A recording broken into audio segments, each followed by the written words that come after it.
अमोल मिटकरी आपल्यासोबत आहे, त्यांच्याशी आपण बातचीत करणार आहोत। आज छत्रपती संभाजी महाराज यांचा बलिदान दिवस आहे। तुम्ही आता छत्रपती संभाजी महाराज यांची स्मारक तुम्ही घेऊन आलेले आहेत आणि अनेक मागण्या सुद्धा तुम्ही केलेल्या आहेत। नेमक्या काय मागण्या आहेत आणि काय तुमच्या एकंदरीत तुम्ही आज बलिदानानिमित्त तुम्ही आज हे स्मारक सुद्धा घेऊन आले? 336 वर्षे आज बलिदानाला पूर्ण झाले। संभाजी महाराजांनी कवी कलश यांनी स्वराज्याकरता स्वतःचं आत्मबलिदान केलं आणि माझ्या महाराष्ट्र सरकारकडे या निमित्तानं मागण्या आहेत।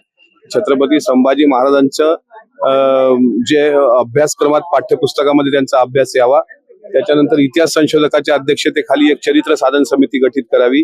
संभाजी महाराजांच्या तैलचित्र विधान भवनात नाही आहे, मंत्रालयात पण नाही आहे, ते तैलचित्र लावावं। तैलचित्र उपलब्ध नसेल तर उपलब्ध करून देण्याची जबाबदारी आमची असेल। शासकीय प्रिंटिंग प्रेस मध्ये सुद्धा संभाजी महाराजांच्या तैलचित्राला माफक दरामध्ये विक्रीसाठी ठेवावं आणि त्यांच्यावर जी बदनामीकारक नाटकं आहेत ही नाटकं बॅन करावी, बदनामीकारक पुस्तकं साहित्य संस्कृती मंडळातून हटवावी आणि संभाजी महाराजांच्या दैदिप्यमान इतिहास पाठ्यपुस्तकासह इंग्रजी आणि सीबीएसईच्या धड्यामध्ये आणावं। ज्या प्रकारे तुम्ही नाट्य आहेत आणि काही पुस्तक आहेत ज्याच्यामध्ये वारंवार छत्रपती संभाजी महाराज यांचा अवमान केला जातो असं तुम्ही सांगितलेलं आहे, मात्र याच्यावरती महाराष्ट्र सरकारकडूनच काही कारवाई होत नाही का? कारण जे पुस्तक तुम्ही आता घेऊन आलेले ते महाराष्ट्र शासनाच्या प्रिंटिंग प्रेस मधूनच प्रेस होत आहे का? ही कारवाई आता जेव्हा मी हे मुख्यमंत्री देवेंद्र फडणवीस साहेबांच्या लक्षात आणून दिलं तेव्हा त्यांनी तात्काळ त्याची ऍक्शन घेतली आणि सांगितलं की आपण नक्की यावर कारवाई करू। मला विश्वास आहे की निदान ते पुस्तक विक्रीला याच्यानंतर तुम्हाला शासनात दाखवू शकाल तुम्ही पुस्तक? हो, दाखवा पुस्तक।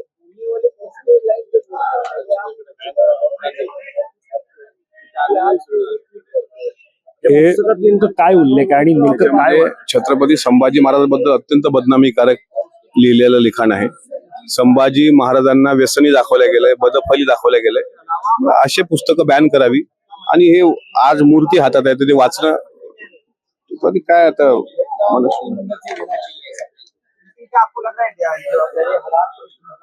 ह्याच्यामध्ये संभाजी महाराजांच्या बाबतीत हे बघा, तुळसा ही तथाकथित नायिका राजसन्यास मध्ये गडकरींनी रेखाटलेली आहे आणि संभाजी महाराज तिला म्हणतात की ही गुलाबी शराब पाजून या जीवाला धुंद कर। संभाजी महाराज म्हणजे रणदीबा छाकटा असा शब्द याच्यामध्ये आलेला आहे। संभाजी हा म्हणजे केवळ रणदीबा छाकटा, म्हणजे अशा प्रकारचं जर लिखाण असेल आणि हे विकलं जाते महाराष्ट्र राज्य साहित्य आणि संस्कृती मंडळात।